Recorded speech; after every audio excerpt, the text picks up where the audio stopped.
I want to talk today about the racist comment that Hillary just made in an interview. It might not seem like a big deal at first. It might seem like everyone's making a big deal about people getting racist comments, or, you should be allowed to say things.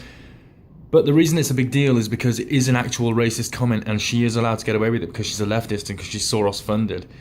If it was someone on the right that did that, like Roseanne or Megyn Kelly, they'd lose their job straight away, they'd lose their career. I mean, in this interview where they were talking about Cory Booker or Eric Holder, getting them confused, and then Hillary, thinking she was being quick and quipped, they all look alike, and then laughed about it, like we were all going to laugh about it. Why was that going through her mind? I mean, it might be going through your mind, but you don't say it, and you only say it if you know you're protected. And you only say it if you feel like saying something racist anyway, because you're actually racist. So Hillary actually is racist. I mean, she said about black people in the 90s, super predators, we need to bring them to heel. What did she say about Latinos in the Podesta emails? They were basement dwellers.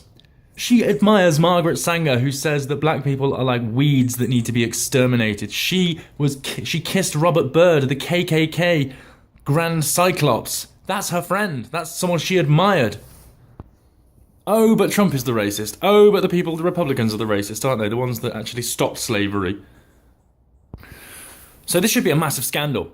Hillary should lose her career, lose her reputation and everything because she's a disgusting racist. I mean, we already know that. And she's actually a murderer and war criminal, and that's kind of worse. But in today's hysterical, social media-obsessed, outrage mob-driven society, this is what she said was more than enough to lose her career and lose everything that she had and possibly even be investigated for criminal charges. I mean, it's ridiculous. No one else would get away with that. No one else would get away with that. Roseanne, remember what she did? She made a joke about someone that looks white. She was supposedly black, apparently, but she looks white, and Roseanne actually said, I thought the bitch was white. Well, quite.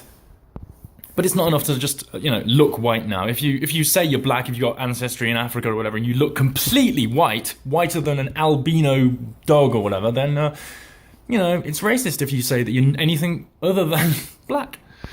You could be gleaming in the sun and blinding someone, and you'd have to be black. Otherwise, it would be racist. So the double standards are very apparent. The disproportionate targeting of conservatives, quote-unquote conservatives, is very apparent. But it's not even conservatives, it's just people who oppose globalism. The disproportionate targeting of people who oppose globalism, and that means that Soros is so protected, by the way. I mean, he's protected behind people that say it's anti-Semitic to call out his name. He's protected behind people that say, oh, he can't have done anything, he was a Holocaust survivor.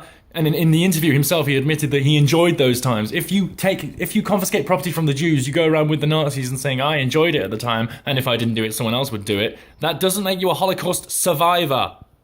That makes you a conspirator. That makes you a Nazi.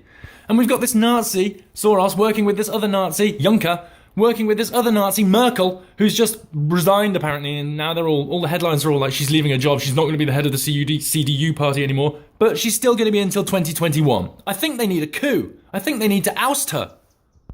Just imagine all the damage she can do till that time. Look at the damage that's been done in 2 years. Merkel needs to go if you are to salvage that country.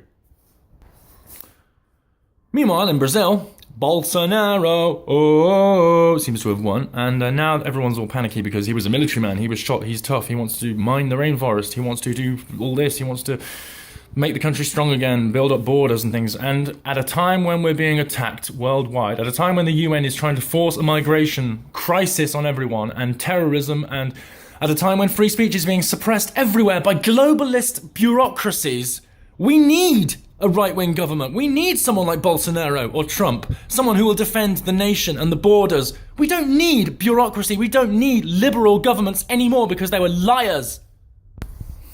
They've shown themselves to be anything but liberal. People like Justin Trudeau, etc. And now Toronto is pretty much turning into a caliphate in itself. I mean, I've always been a liberal person, but the left-wing politicians and liberal politicians are illiberal. And the left-wing parties right now, you look at things that Diane Abbott says, we need to censor the internet and stop people talking to politicians. Everything Jeremy Corbyn says, they are illiberal positions. The most liberal position on the planet is held by a politician called Donald Trump. He's the one that wants to stop the social media monopolies. He's the one that wants people to have prosperity and has actually recovered the economy, which Obama is desperate to take credit for.